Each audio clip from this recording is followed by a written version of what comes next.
안녕하십니까, 노선호입니다. 7월 23일 금요일 저녁입니다. 한 주일 동안 무더위 그리고 주식시장과 싸우느라 수고들 많으셨습니다. 주말 동안에 행복한 주말 보내시기 바라겠고요. 주말 동안에 여러분들이 좀 주식에 대한 근심 걱정 잊으시라고 오늘은 제가 좀 시장에 대한 긍정적인 이야기들 해드리도록 하겠습니다. 오늘도 끝까지 잘 들어주시기 바라겠고요. 구독, 좋아요, 알림 설정 오랜만에 광고합니다. 아침에 미국 시장 기술주들 위주로 강세를 보이면서 소폭 상승 마감을 했어요. 미국의 기술주들 다음 주에 본격적인 실적 발표를 앞두고 있는데 그와 관련하여서 좀 상당히 기술주들의 실적에 대한 기대감이 살아있다. 이렇게 설명을 드릴 수 있겠습니다. 국내 주시장은 오늘 이제 상승 출발을 했는데 그리고 나서 조금 힘을 좀 잃어가는 그런 모습을 보였어요. 이유는 다음 주 이제 FOMC 회의를 앞두고 있기 때문에 또 그와 관련된 관망 심리가 작용을 했고요. 또 어제 이제 워낙 많이 또 상승을 했었기 때문에 좀 쉬어가는 그런 움직임이 나타나지 않았나 이렇게 설명을 드릴 수 있겠습니다. 물론 종목들 보면은 이따가 뭐 시간이 나면 종목도 설명을 드리겠지만 상당히 좋았던 종목들도 오늘 많아요. 그래서 개별 기업들 중심으로 실적에 대한 모멘텀이라던가 또 뭐 카카오뱅크 상장에 대한 모멘텀이라던가 이런 모멘텀이 있는 관련주들은 상당히 좀 좋은 모습을 보였는데 전반적인 뭐 그런 종목이 아닌 종목들은 좀 지지부진했던 하루 움직임을 보였습니다. 일단 시장은요, 제가 좀 여러분들 좀 주말 동안에 즐겁게 보내시라고 오늘은 중장기적인 시각에서 좀 긍정적으로 바라봐야 될 이유에 대해서 좀 말씀을 드리고 싶습니다. 코스피 지수 기준으로 1월 달에 시세를 냈었고요. 그리고 나서 이제 3월 9일 날 저점을 형성을 했습니다. 그리고 나서 꾸준하게 지금 그래도 저점이 높아지고 있다. 3월 9일에 저점을 깨지 않았었고요. 요번에도 7월 달에도 요때의 저점을 이번 주에 깨지 않았습니다. 그래서 계속적으로 지금 장중에 월중에 저점은 깨지 않고 저점이 좀 높아지고 있다. 이런 부분들은 긍정적으로 좀 해석을 할 수 있을 것 같고 물론 뭐 이 부분은 그러니까 이제 이 저점이 깨지 않아야 된다는 전제하에서 말씀드리는 겁니다. 그래서 심리적으로 봤을 때 일단 시장은 지금은 그래도 떨어질 때 사면 수익을 준다. 이런 심리를 좀 시장은 갖게 해주고 있다. 이렇게 이제 설명을 드릴 수 있겠습니다. 다음 주에 27일과 28일에 FOMC 회의가 있어요. 그래서 FOMC 회의에서는 또 이제 또 어떤 얘기가 나올지 사실 뭐 예측할 수는 없겠지만 일단 지금 상황이 코로나19가 좀 확산 국면에 접어들고 있기 때문에 델타 변이 바이러스 중심으로 해서요. 그렇기 때문에 6월 대비했을 때, 6월 FOMC 회의 대비했을 때 다소 좀 완화적인 스탠스를 보이지 않을까 그런 기대감이 좀 서서히 좀 높아가고 있는 것 같습니다. 미국 시장 움직임도 그렇기 때문에 이번 주에 좀 그나마 좀 안정적인 움직임 보여주고 있다. 이렇게 설명을 드릴 수 있겠고요. 뭐 최근에 물가 상승률이라든가 이런 부분들 계속적으로 높지만 일시적이다. 그런 얘기들이 많고요. 고용 같은 경우는 좀 최근에 더 져지고 있는 모습이 보여주고 있습니다. 그렇기 때문에 테이퍼링에 대한 좀 이슈가 조금 잦아들면서 시장은 단기적으로 좀 긍정적인 모습을 보이지 않을까 그렇게 이제 생각이 됐고요. 그와 관련된 부분이 이제 FOMC 회의 때 나온다면 그 이후에는 이제 8월 달에 잭슨홀 미팅까지는 뭐가 없잖아요. 그래서 다음 주 FOMC 회의에서 뭔가 테이퍼링에 대한 부분들에 대해서 좀 완화된 얘기만 한다면은 그 이후에 시장은 조금 안정세를 보일 가능성이 높다. 그렇게 이제 설명을 드리도록 하겠습니다. 국내적으로 보면요. 다음 주에 SK 하이닉스가 실적 발표를 해요. SK 하이닉스. 정말 요즘에 SK 하이닉스가 제일 문제의 종목 중에 하나인 것 같아요. 오늘도 빠지면서 11만 원대 움직임 기록을 하고 있는데 그러니까 이런 기업들이 살아나야 되거든요.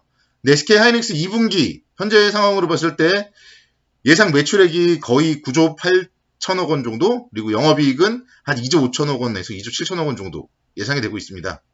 그래서 2분기 실적이 이 정도 좀 양호하게 나온다면은 좀 시장에 대해서 좀 긍정적인 영향을 미칠 가능성이 높지 않을까 생각이 되고요. 또 이제 올해 하반기, 올해 한 4분기부터는 본격적으로 DDR5가 이제 생산이 되고 출시가 될 예정입니다. 그럴 경우에 이제 반도체 관련하여서 계속적으로 좀 안정적인 실적을 보일 수 있다. 이런 부분들이 실적 발표와 함께 이제 또 컨퍼런스 해서 이제 얘기들을 하면서 좀 긍정적인 모멘텀으로 좀 작용을 하지 않을까, 그런 기대감도 한번 가져보도록 하겠습니다. 그리고 이제 세 번째로 좀 말씀드릴 부분은 코로나19 백신 관련된 부분이에요.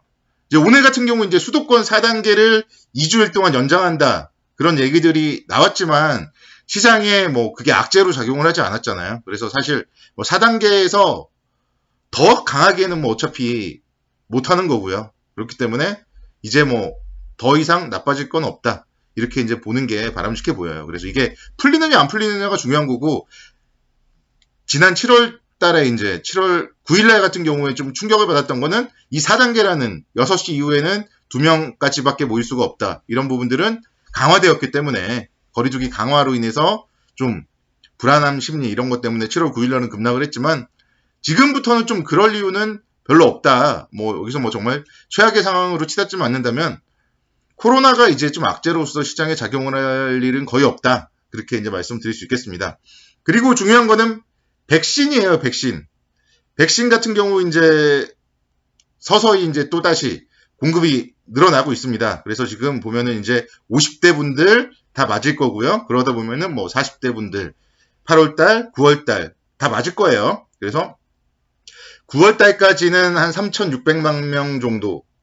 그래서 좀 접종을 뭐 이제 국민 중에서 성인들은 대부분 좀 접종을 할 수 있다. 이런 부분들은 코로나19에 대한 불안 심리가 진정될 가능성이 많다, 이렇게 이제 생각이 됩니다. 그래서 중장기적 관점에서 봤을 때 시장은 그래도 올라갈 이유가 있다, 이렇게 설명을 드릴게요. 제가 지난주에는 사실 좀 올라갈 이유가 없다, 그렇게 이제 제가 좀 설명을 드렸었는데 단기적으로는 뭐 그러니까 어차피 3,300포인트대가 좀 박스권 상단부긴 해요. 그렇지만 결국 지나고 보면은 뚫고 다시 한번 3,500포인트 정도까지 올라갈 수 있다, 이런 부분들을 좀 긍정적으로 생각을 하면서 좋은 종목들은 좀 저점에서 매수를 해야 된다, 중장기적인 관점에서 그렇게 이제 말씀을 드리도록 하겠고, 단기적인 관점에서는 근데 좀 오늘 같은 경우도 보면 좀 올라오는 종목들이 있더라고요. 근데 이런 종목들은 좀 단기적으로는 좀 차익 실현 구간이 더 다가오지 않나 생각이 돼요.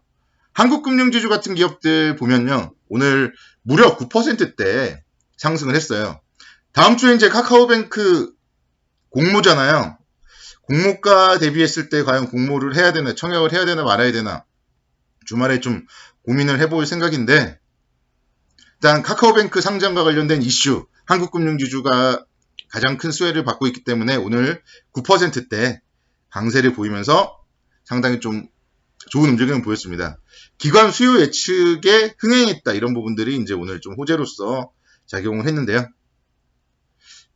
저는 이제 계속 말씀드리죠. 한국금융지주에 대해서 계속 긍정적으로 말씀을 드렸지만 호재가 나왔을 때는 차익 실현 관점으로 접근해야 되기 때문에 아마도 4월달에 정고점 수준, 뭐 이 정도 수준. 그래서 지금부터 이제 추가 상승 시에는 분할 차익 실현을 통해서 한국금융지주는 이제 좀 수익 실현을 마무리하고, 증권주 같은 경우는 오히려 저평가 증권주, 삼성증권으로 옮겨 타는 게 좋다. 저는 좀 그렇게 이제 생각이 듭니다. 제가 지난번에 한국금융지주 제가 10만원 아래에서 한번 그래도 또다시 좀 카카오뱅크 상장 이슈가 있기 때문에 관심 가져봐야 된다 말씀드렸었는데, 그러니까 또다시 지금부터는 또 삼성증권이 오히려 더 낫다, 이렇게 말씀을 드리도록 하겠고요. 한국금융지주는 다음 주부터는 좀 분할 매도 관점으로 접근하자, 이렇게 설명을 드리도록 하겠습니다.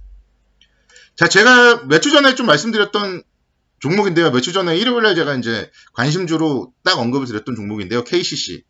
오늘 5%대 상승을 보이면서 33만원대까지 올라서는 모습을 보였어요. 그래서 이런 기업들, 그러니까 결국은요, 저평가 기업들은요, 주가가 상승을 하게 돼 있다. 이걸 여러분들은 생각을 하셔야 돼요.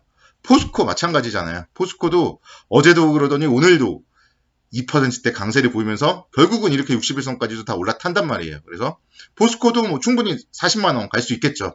이런 기업들, 저평가 기업들 항상 관심 있게 지켜보면서 대응을 한다면은 좀 계좌가 안정적으로 움직일 수가 있습니다. 급등하는 종목들, 막 급락하는 종목들, 고평가 종목들, 이런 종목들 말고요. 저평가되어 있는 안정적인 종목들 위주로 좀 안전 투자를 하셔라. 이렇게 여러분들께 좀 말씀을 드리고 싶고, 제가 이제 좋은 얘기들 해드렸으니까요. 행복한 주말 보내시기 바라겠고, 주말 동안에 본인들 계좌 종목들도 한 번씩 좀 신경 써 주시기 바라겠습니다. 감사합니다.